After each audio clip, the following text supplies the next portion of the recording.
Hold on, wait a minute. It's been a minute. Let me see if I still remember how to do this. You know what? I don't even need all this big prelude. I can just jump right in once I'm talking, can't I? Hey, good people. I want to welcome you back, not only to a new episode of Black Like Me podcast with Dr. Alex G, but the kickoff of season 9. Did you miss me? Did you miss me? I missed you guys. I missed sitting here in the studio, thinking out loud, having guests with these scintillating conversations. And I just want you to know it is good to be back. Thank you for your patience. I've been bumping into listeners, getting notes from listeners, even having new patron supporters during the bit of the break because people had a little bit of time to catch up. But it is good to be here. It is so good to be here. So I'm sitting here thinking, all right, how do I tee things up for this upcoming season? If you're new and following, you may not know that I do something that's called a mic check. The introductory podcast episode that sets the course for where we are going, gives me a chance just to reflect and think and just get back in the saddle again. And so as I was preparing for this, I thought, okay, what's a word that I could bring to the Black Like Me podcast family? What's the concept that I could share that gives a sense of where I am in life right now as we move into this powerful reality of season 9? And the thought and the concept is really flourishing.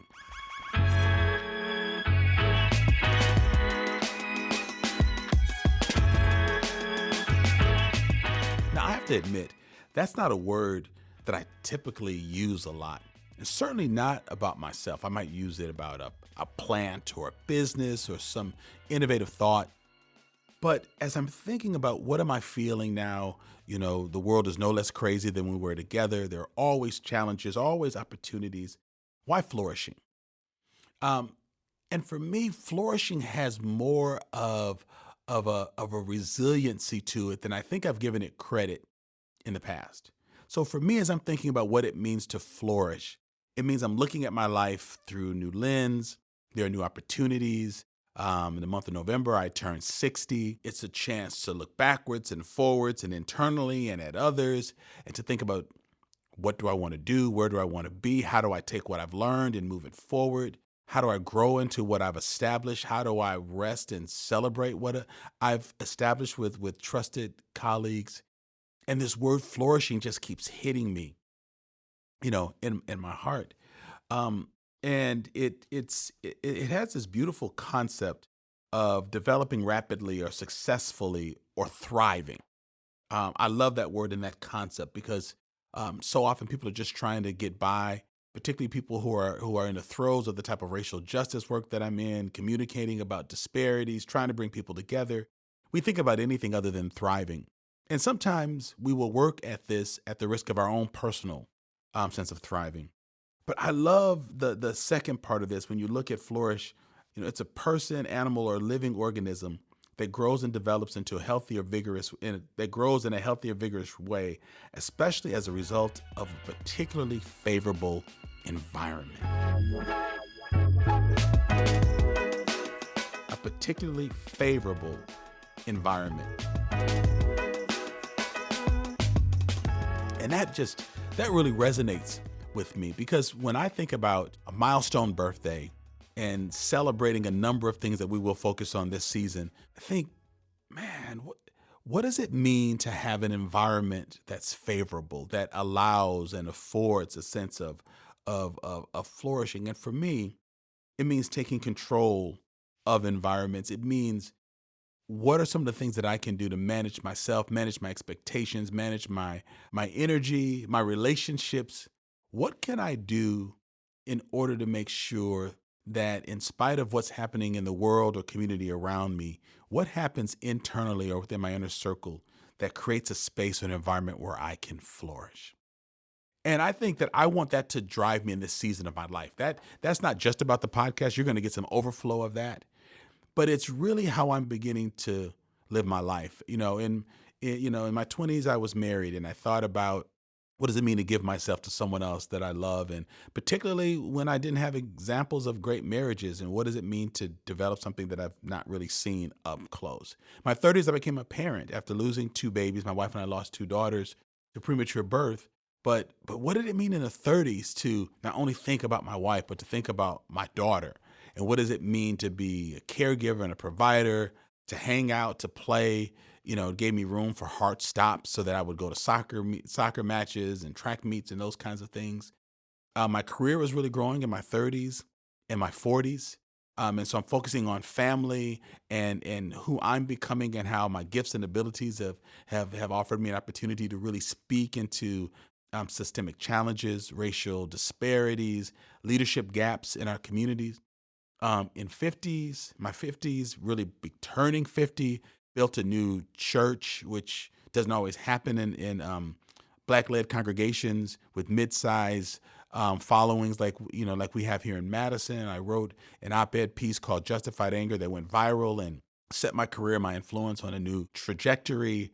And it was really about moving away from just my programmatic influence or my influence as a nonprofit executive to really influencing systems, whether they're educational or legal or financial, really focusing on those things. But now, as I'm looking down the barrel of 60, I'm realizing, I've got to flourish, which means not just output, but how do I absorb? How do I intake? How do I drink deeply so that I rest, I reflect, I re-energize, I invigorate, so that I have something to continually give, but I keep some back so that I'm still here for my family, for myself, and for my inner circle.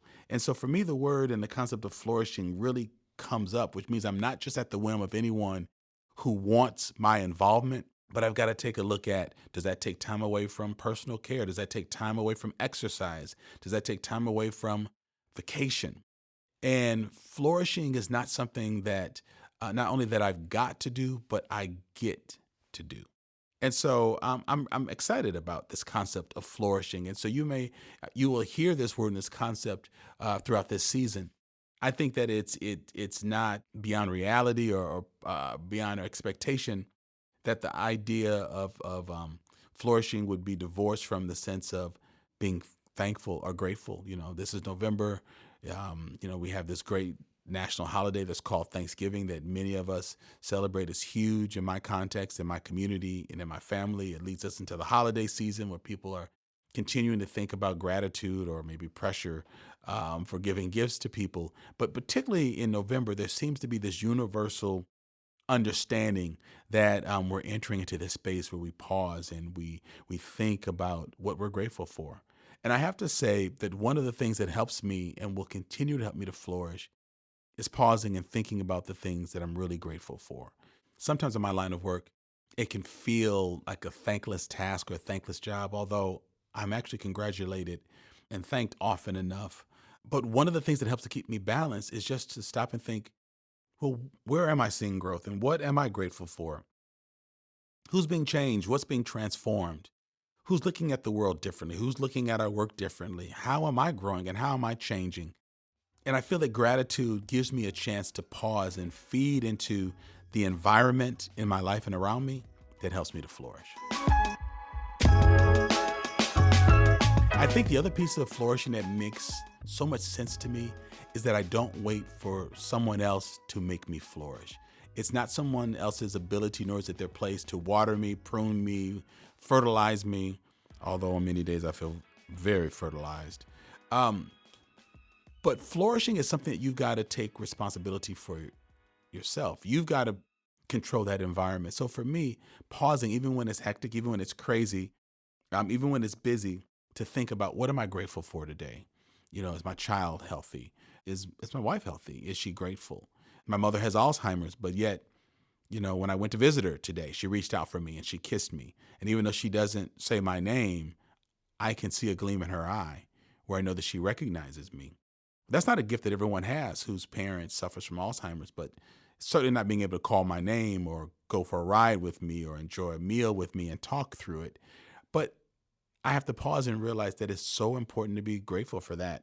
And when I pause and I share my gratitude, I feel that that helps me to flourish.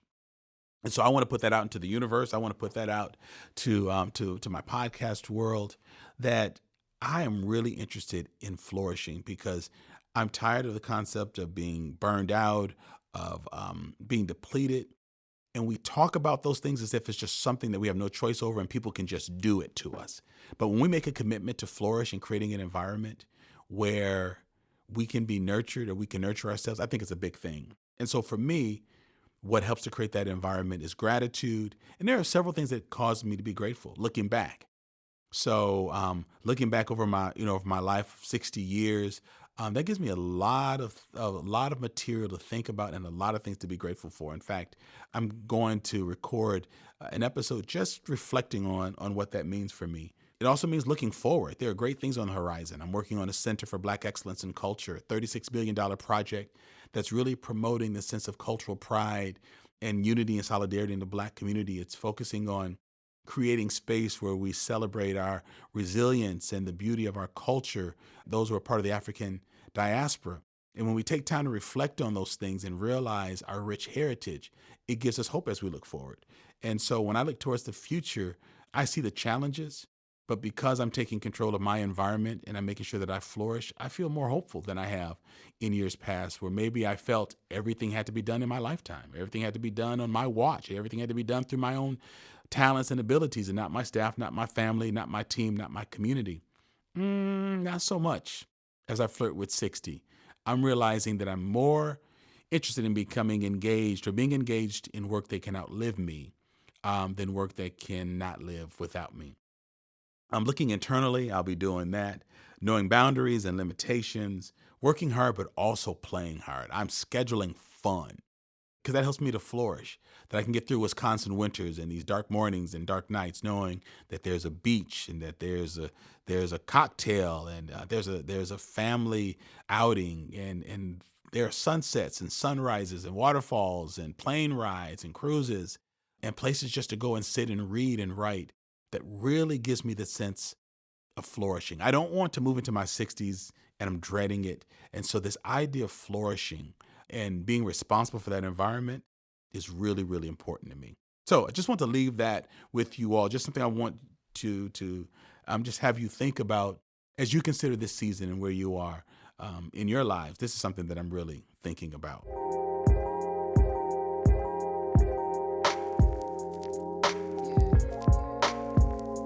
Last thing I'll say, so I think, about flourishing is it is not partial, which means that if you strive economically or educationally, or you're not where you want to be in marital status or single status, or whether you have children or not, or the job that you want, pausing and focusing on your environment and being grateful is something that comes from within and not without.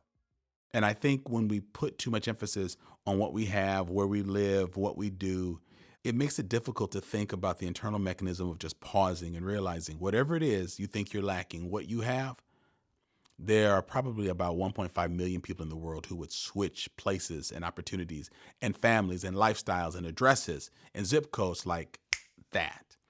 So I like the fact that this isn't just something for the educated, something for the wealthy, that if you're part of a racialized people of color group, we can still pause and think about the work of and the legacy of our ancestors and our elders, who, with a lot more pushback and a lot less resources, lived a more flourished and flourishing life.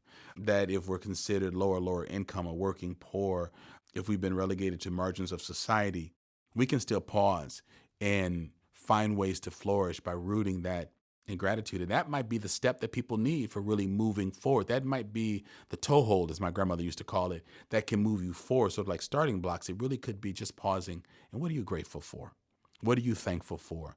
What really matters? And do you articulate that? And do you articulate that to others? So please, let's just think about that. But this is something that gives me a good feeling inside as I think about what I can do to protect my own health and my own self.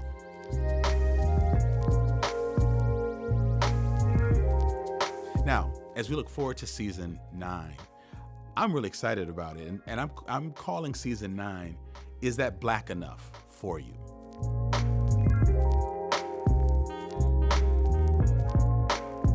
And I love that title. And I love the subtext of that. There's a lot of discussions in my work and in the community where I live about what defines blackness.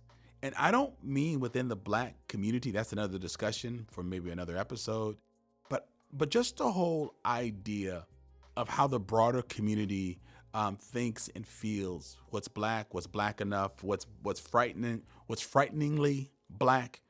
How do we do this? And how do we define ourselves in the midst of this?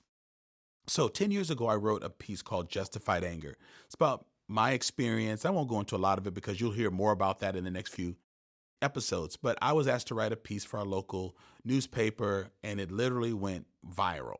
From PBS NewsHour, out east, to local news outlets, newspapers. It was 11th most read story in Cap Times newspaper, and it was the 18th of December, and it was outread by everything else that had happened, except for 10 other news headlines in that entire year. But I talked about my experiences as a black man growing up in Madison. And when I wrote it, there was the responses were very were varied. And again, I get into more of the specifics later. But there were a whole lot of things about, well, Alex, you live in Fitchburg, and Alex, this is like a suburb of Madison. You and your family, your mom has a degree, your sister has a degree, your wife has a degree. You live in a home you built. You successfully lead these organizations. This is proof that there's no racism, or that there are no real barriers, there are no glass ceilings, because the thought was, if I could be successful by their standards and still black, I was proof that there were no systemic realities.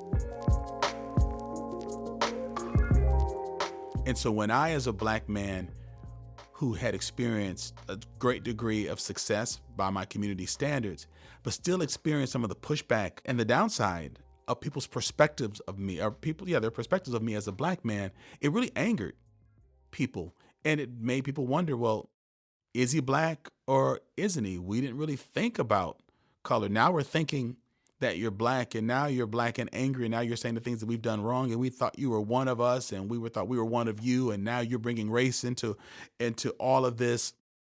What about this black leader that doesn't feel that way? What about that black leader that doesn't feel this way? And it was just a real interesting time. And it just caused me to realize that if people didn't like what I was saying as a perceived safe black person, they found other black people who spoke to things that were more palatable to them. And then they would sort of pit us against each other. Well, that's not what Randy says. Randy feels this. Randy experiences this. Randy thinks that there's no racism. And then they started wondering, well, who's really the representative of the black community, and who are your black leaders, and who are your black spokespeople? And I just found that blackness and degrees of blackness, and talking about the love of blackness and wanting black proliferation and black thriving and black wellness became really problematic to people, because if we talked about blackness, did it mean that we weren't a part of society? And was that, in effect, pushing us away from the broader society? And so it set off a number of very interesting dynamics. And so that's why I like this theme of, is that black enough for you?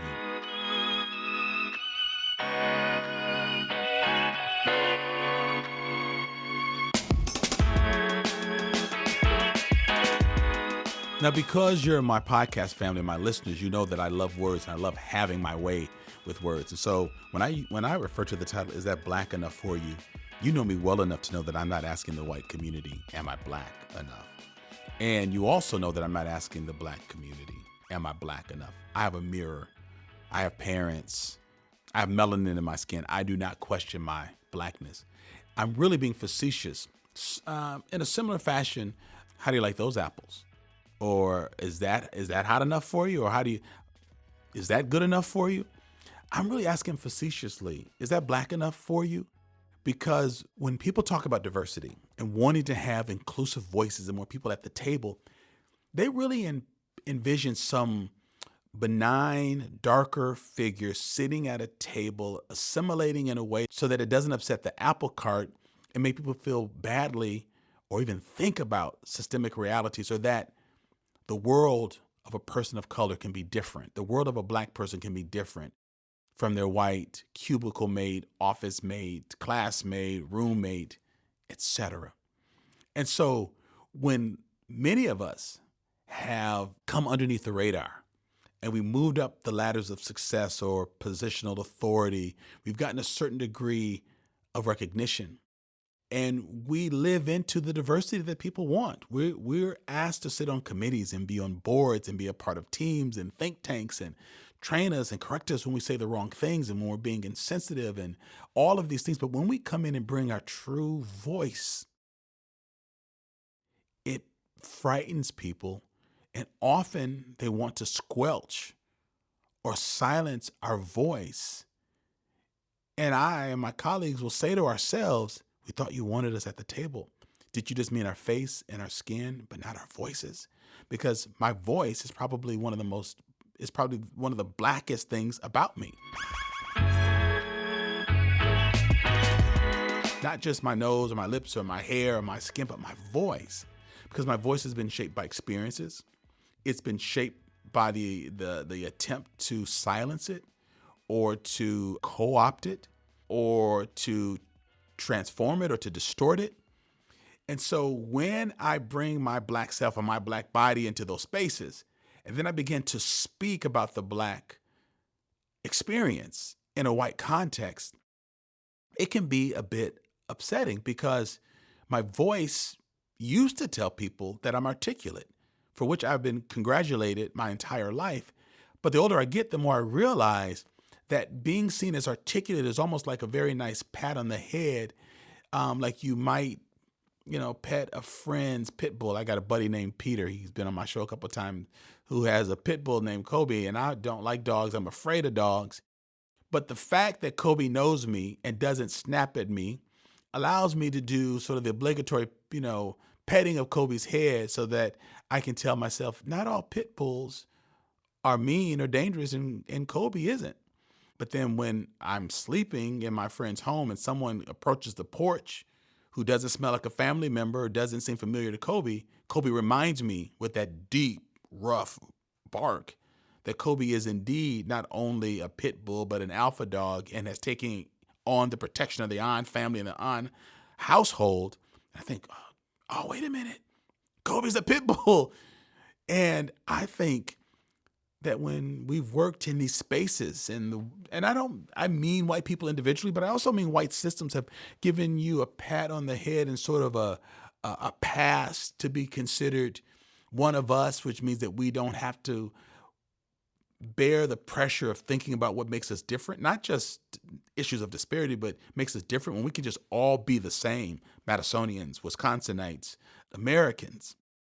That's much easier. But when someone steps up and says, this is my experience, it makes people think, oh, wait a minute, this is the cost of diversity, that these folks might have a thought, an attitude, an impression, and a solution. And so I am going to work this title, Is That Black Enough for You, as much as I can. And it makes me think about the 1960s film with Sidney Poitier and Hepburn, Guess Who's Coming to Dinner? And I love showing up in these spaces where I'm perceived as safe and benign. And I'm not unfriendly, so I'm not saying that I want to be rough around the edges, but I think it's time to be honest. I'm looking 60 down the barrel, and I've got to be honest because I've got to look in the mirror and live with myself. And so I want to say what's been needing to be said. I want to voice in the public market what we say around the black water cooler, what we say in black context, what we say in black circles, not to the point of spilling the tea or telling family secrets, but for folks who really want diversity, they have to understand that that is not the same. In fact, it is the antithesis of true inclusion, because diversity is not assimilation. not in the truest sense. That if we really want these different voices at the table, we've got to understand that if you want Black people, that we have voices.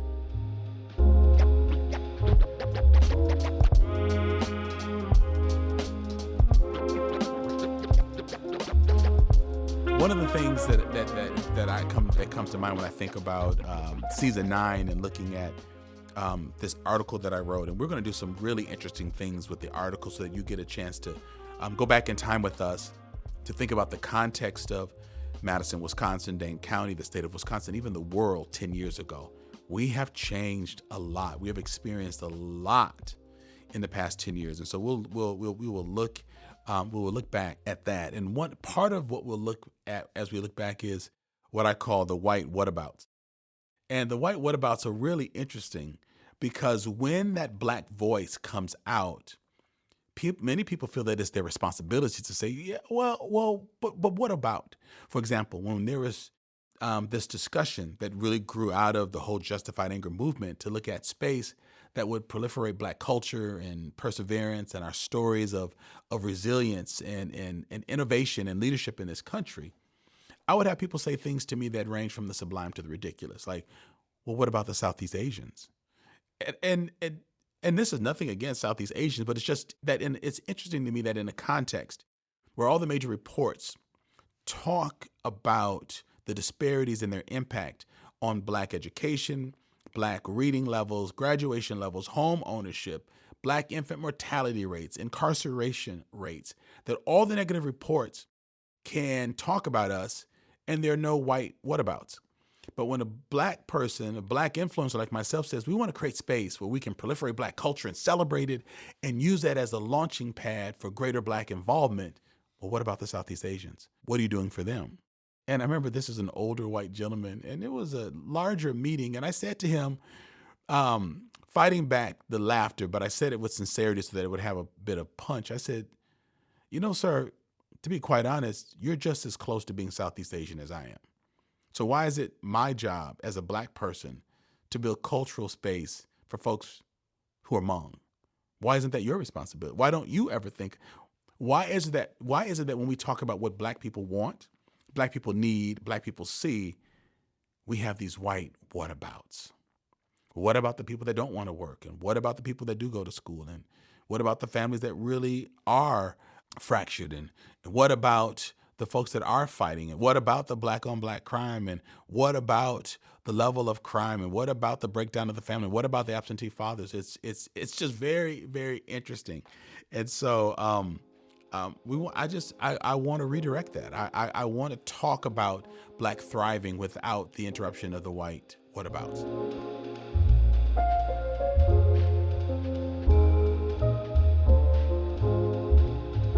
I want to talk about why and how we move in this direction. I mean, I'm building programming based upon conversations with over 700 Black folks. You can write a PhD on data that you've gathered by interviewing 60 people. 700 Black people. You can write 10 PhDs on that, and I'm still being asked, yeah, but what about? As if the data's not correct, the feedback isn't correct, and as if Black people are so disillusioned or ignorant that we can't speak up for ourselves and articulate what's important to us or our children. And so when I use this, when I think about the title for season 9, is that Black enough for you? I want this to fly in the face of all of those whatabouts, and that maybe we just need to pause. And if we really want diversity and want people who are not like us to be a part of us, maybe we just need to learn to lean in and listen, hence the creation of Black Like Me podcast, and learn something rather than trying to refute people's experiences with the white whatabouts. If you're guilty of the white whatabouts, just want you to think about it. I'm not trying to demean you or make you a bad person, but if your goal is to just shut down a Black person, a person of color, from sharing their meaningful experiences, the white whatabouts will do it. But if you're really serious about building bridges, creating opportunities so that you learn, your children learn, and you build meaningful connections with people, you might just need to give that a name, like we gave mansplaining a name. We might just give it a name so that when we're doing it, we can say, oh, Am I white? What about him? Am I doing that? Is that a thing? Is that a thing? Is that a thing? The other thing that I want to bring out in season 9 is, just answering the question: can one be black, angry, yet non-destructive to others? Only their ideologies and their system supporting ways. And if so, what's that called? I recently was introduced at a fundraising gathering by a local executive of a major organization, and I have to tell you, his opening remarks about me and the work were really touching. My wife was there, and she just said he did a fantastic job. But he made a point. He said, a number of years ago, Dr. G wrote Justified Anger. But as I've gotten to know him, I realize he's not an angry man. He's compassionate, and he's insightful, and he's thoughtful, and he's innovative. But I don't think that any of those and being angry are mutually exclusive. I want my anger. I want to own that anger because that anger motivates me. And I want to help people redefine anger, because what's destroyed our nation has not been noisy anger. It has been silent compliance, silent systemic racism, silent raping, murdering, stealing. It's been quite benign, pasted behind a smiling face, affirmed through policies, ratified by lawyers, rubber stamped by the government, and assumed as just a part of the way things work around here.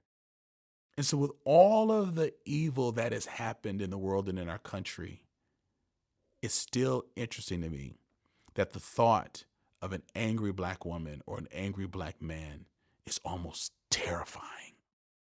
Yet we rarely blow up buildings. We rarely shoot up schools. We rarely do these mass murdering, deathly kinds of things. And quite honestly, a lot of the damage we do when we do it is in our own communities. Makes it no less menacing, but not necessarily a threat to the suburbs or the places where people who are threatened or made fearful of black anger live. And so I want to bring all of this stuff in as I look at this topic of this idea of, is that black enough for you? Because what makes us better and stronger is not merely a collage of people. Because a collage is, remember this from art class in 3rd or 4th grade? You take these magazines, you cut out pictures, and you just paste them on a board. Those people don't know each other. They don't necessarily look like each other. They just happen to share the same poster board. That's a collage. But a montage is a continuation. It's a continuum. It has a theme. It flows one image into the other, one word into the other, one color into the other. Do we want a collage or do we want a montage? Because if we want a collage, that's what we've had. And how's that working for you? How's that working for us? But a montage is different, which means that if you really want me and want a montage, I'm bringing my black voice with me, and my friends are bringing their black voices with them, and our ideas and our thoughts and our joys and our styles. So when we talk about bringing our black selves to the table or really pursuing black joy and black wellness, we're not trying to distance ourselves from the rest of society. We are successfully removing ourselves from the thought that we are to be seen and not heard. And I want to be heard. I have lots to say. And season 9 is going to give me even more room and even more space and even more people to whom we're going to share this voice. So I love season 9. Is that black enough for you? It's going to be a great season. There are going to be great discussions. You're going to learn lots. You're going to want to lean in and just continue to walk this journey with us. I'm hoping, actually it's my desire, that Black Like Me podcast creates an environment even for those who are not black to begin to understand these issues and to understand yourself and systems that affect you or benefit you or equally hurt you. I want you to flourish by listening to this. I don't want you just on the sidelines watching me flourish saying, go, G, go. I believe that when something or someone is flourishing, it has the wherewithal to encourage others to flourish. that I should be able to create shade for someone else, move out of the way to let there be sunlight for someone else, or share the moisture of irrigation with someone else. And so, hence the name Black Like Me, that I want you to understand that the Black experience, the Black voice, the Black life not only helps Black people, it can help everyone. We have no problems thinking that white men and white women can shape a reality and help and serve everyone. But when we think of Black leaders, we think they can only help themselves. They only have the skills to help themselves. And maybe it's because you've never leaned in and really have allowed Black thought and Black expression and Black reality to impact your world. Now, is that Black enough for you? Is that what you're tuning into? Because we don't need any voyeurs being flies on the wall trying to get a glimpse into Blackness. That to the extent you lean into Black Like Me with Dr. Alex G, you will understand yourself in your own world even more. Buckle up. This is going to be a great season. We're going to have great discussions, and you're going to learn a lot. In this season, I want to also find ways to encourage more listener input. So we'll be driving you and pointing you to a social media where you can ask questions or maybe recommend topics, or we'll build in sessions where I will take some of the top or even most asked questions and addressing them. We've got patrons that are growing, and your support for this podcast is growing. I want to do virtual and in-person meetups. So many of our patrons are from around the state or around the country. I'm growing my team so that we can make sure that we are pulling those teams of folks together, that team of people together, so I can let you know what's coming and just give you more personal insight into what's happening in me and in the world of podcasts, and also having a chance to meet and see my fantastic team. I love the idea of live sessions. I think we've done a few of them, but there are a couple of places where we could go. My engineers have the ability to take equipment into restaurants or banquet spaces or malls and do a live show. And so we want to really have this interactive space and experience. So when we give you a chance to ask questions, lean in, because we will read them. And when we offer you opportunities to become one of our patrons through our Patreon page, we want you to do it. And when we offer you opportunities to really help share news about the podcast, we want you to do it. So there you have it. Season 9 is going to be fire. Is that Black enough for you? I think it just might be. Thank you for being a part of Black Like Me podcast, and it's good to be back from our break from season 8. Black Like Me. Black like me. I want to thank you for taking time to listen to this episode of Black Like Me podcast with Dr. Alex G. You know, when I first imagined doing this podcast, I thought about myself with my iPhone sitting in a room in my house, just sort of doing this all on my own. But you know what? The reason why we've won awards and the reason why we have over 200 episodes up is because I have a brilliant team who helps me to make this podcast what it is. So let me take a moment and thank Jeremy and Eli, who are my editors and producers extraordinaire, Jakisha, who handles marketing. If you like that opening track of our theme song, you can show your appreciation to Corey Saffold, who created that and produced it, and Marcus Fleming, my cousin, who's on vocals. I also want to say that this podcast was started with the generous support of the Human Family Unity Foundation, and so we always want to stop and thank them for that. For the many patrons who support us through our Patreon page, thank you, thank you, thank you. You don't just listen, but you support, you lean in, and you help this podcast to be what it is. And then I need to thank you, the listeners, who make a point of downloading this, listening to it, and sharing it. Without all of you, this podcast would not be what it is and what it's becoming. Thank you so much.